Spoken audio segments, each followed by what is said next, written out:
మొత్తం తెలంగాణ రాష్ట్రానికి ఎంతైతే ఖర్చు అవుతుందో అదంతా కేవలం కాళేశ్వరంకి ఖర్చు అవుతుంది అనే మాట. అది ఇప్పుడు ఫస్ట్ కాళేశ్వరంనే వీళ్ళు అర్థం చేసుకోలేదమ్మా. కాళేశ్వరం అంటే అది 24 గంటలు పంపులు పనిచేయవు. రెండోది పంపులు ఒక దగ్గరనే లేవు, 10-12 దశలలో పంపులు ఉన్నాయి. అంటే ఏ స్టేజ్ పంపులు ఎప్పుడు పనిచేస్తాయి, ఎప్పుడు ఎన్ని పంపులు ఆన్ చేయాలి. ఇప్పుడు కొన్ని దిక్కులో ఇప్పుడు నంది మేడారం గాయత్రి పంప్ హౌజ్లు అని ఉన్నాయి అండర్ గ్రౌండ్. అక్కడ మనకు 7 పంప్ సెట్లు ఉంటాయి. అన్ని పంపులు ఒకసారి ఎందుకు ఆన్ చేస్తారు? ఎంత నీరు అవసరమో అంతవరకే దాన్ని లిఫ్ట్ చేస్తారు. అట్లాగే కాళేశ్వరంలో 11 పంపులు ఉంటాయి మన కన్నపల్లి పంప్ హౌజ్లో. అక్కడ కూడా ఎప్పుడు ఎంత అవసరమో అంతవరకే ఆన్ చేస్తారు. అసలు ఇప్పటి వరకు ఒక్కనాడు కూడా మొత్తం పంపులు ఆన్ చేసిన చరిత్ర లేదు. మరి లేనప్పుడు వీళ్ళు ఎట్లా నిర్ధారణకు వస్తారు? మొత్తం పంపులు ఎత్తి ఎక్కడ పోసుకుంటాం నీళ్ళన్నిటిని? అంటే ఎప్పుడైతే నీరు షార్టేజ్ ఉంటుందో, కాళేశ్వరం అనేది ఒక స్టాప్ గ్యాప్ అరేంజ్మెంటు. కొత్తగా ఆయకట్టు ఒక 18 లక్షల ఎకరాలు, కానీ స్థిరీకరణ కూడా ఇంకొక 18-19 లక్షల ఎకరాలు స్థిరీకరణ ఉంది. ఇంకా స్థిరీకరణ పెంచే అవకాశం ఉంది ఇంకో 5-6 లక్షల ఎకరాలకు.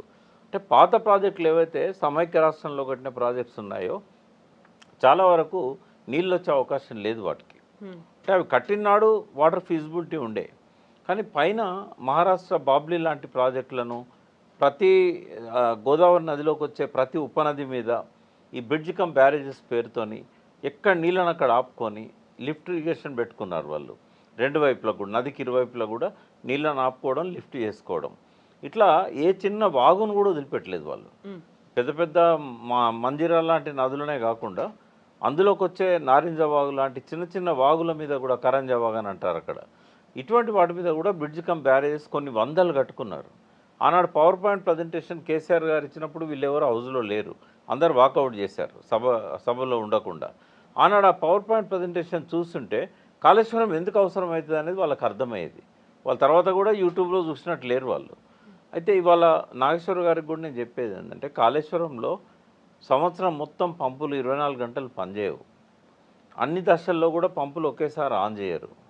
ఎక్కడ ఎంత అవసరం ఉన్నదో అంత నీరు, ఎప్పుడైతే పైనుంచి వర్షాల ద్వారా వచ్చే నీరు కానీ, గోదావరిలో వరద నీరు కానీ ఈ నీరు రాదో అప్పుడు మాత్రమే ఎంత అవసరమో అంతవరకు లిఫ్ట్ చేస్తారు.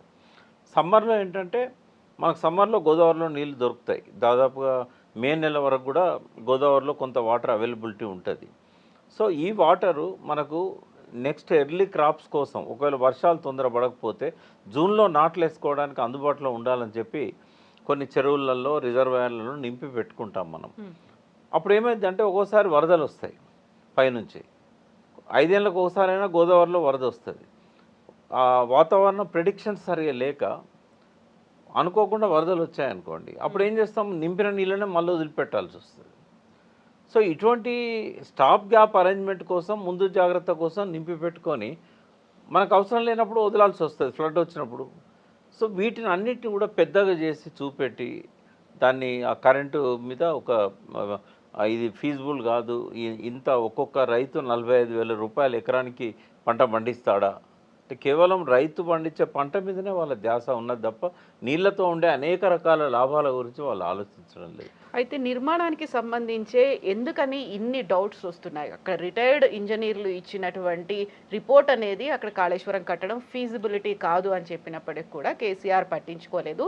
తాను ఏదైతే డిజైన్తో ముందుకెళ్లాలనుకున్నారు, కేసీఆర్ఏ డిజైనర్గా, కేసీఆర్ఏ ఇంజనీర్గా కాళేశ్వరాన్ని కట్టించుకున్నారు అనే మాట.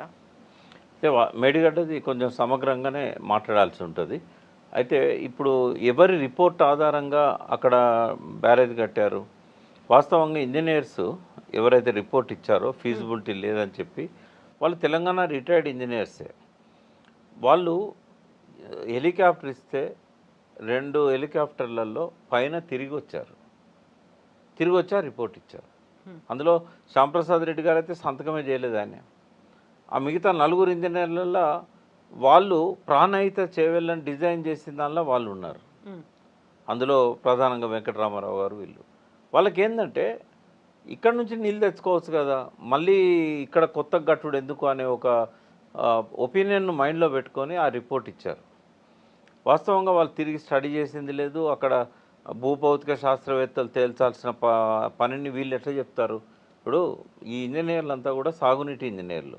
వాళ్ళంటే నాకు చాలా గౌరవం. చంద్రమౌళి గారన్నా, దామోదర్ రెడ్డి గారన్నా, ఎవరైతే వెంకటరామారావు గారన్నా, వీళ్ళంతా చాలా మాతో పాటు కలిసి పనిచేస్తున్నారు. అక్కడ బ్యారేజ్ ఫీజిబులా కాదా చెప్పాల్సింది సాగునీటి ఇంజనీర్లా, అది చెప్పాల్సింది జియోగ్రాఫికల్, అంటే ఇప్పుడు భూభౌతిక శాస్త్రవేత్తలు, జియోఫిజిసిస్టులు అంటారు. ఇప్పుడు మనం జిఎస్ఐ అని ఉంది ఇక్కడ బండ్లగూడలో, జియోలాజికల్ సర్వే ఆఫ్ ఇండియా వాళ్ళ రిపోర్ట్ ఆధారంగా ఎందుకు కడతాం మనం? అంటే ఆ భూగర్భంలో రాక్ ఉందా, సెస్మలాజికల్ జోన్ ఉందా, బొగ్గు ఉందా, లేకపోతే ఎంత లోపలికి మనం పోవచ్చు, ఈ శాండ్ కాకుండా ఇంకేముందాడా, ఇదంతా ఏం చూడకుండా రెండు హెలికాప్టర్లో తిరిగి మేడిగడ్డ ఫీజిబుల్ కాదని ఎట్లా చెప్తారు వాళ్ళు?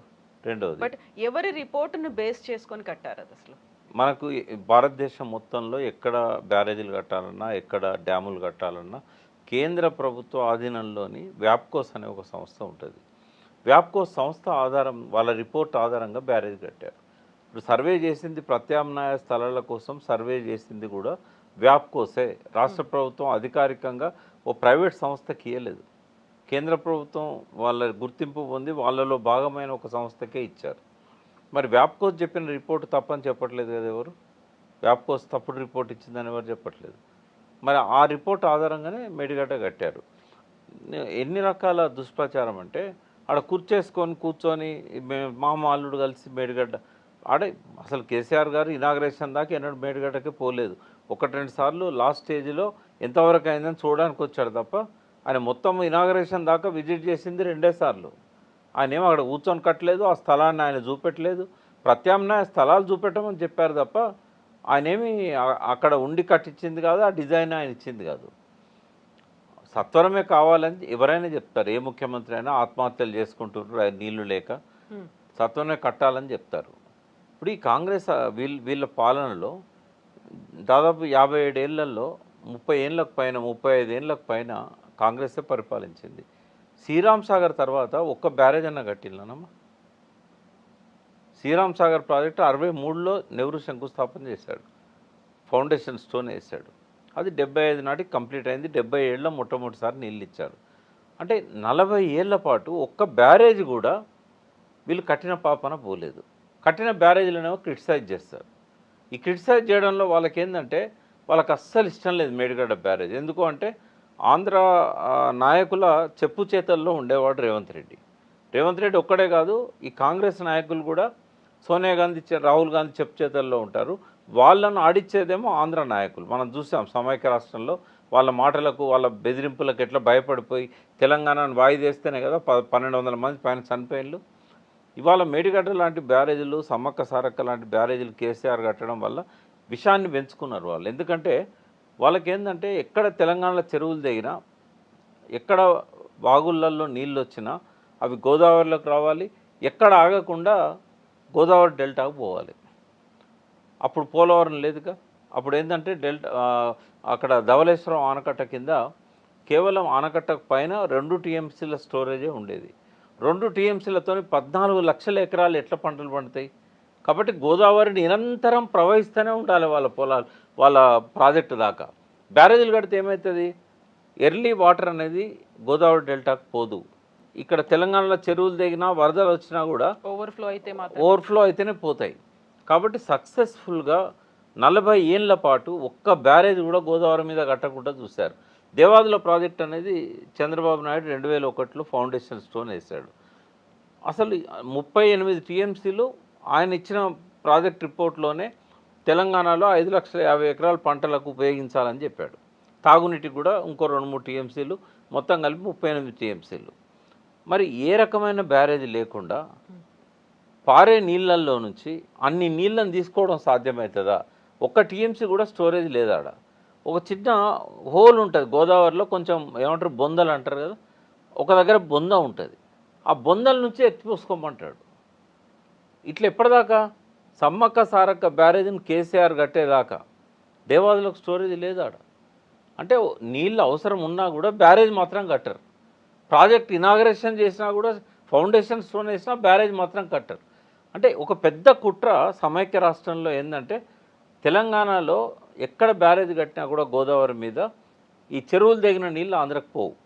రెండవది, డెల్టాకు నీళ్లు కొరత ఏర్పడ్డప్పుడు కిన్నెరసాని తలుపులు తెరుస్తారు. అంటే ఆంధ్ర బార్డర్లో పాల్వంచ దగ్గర ఉన్న కిన్నెరసాని.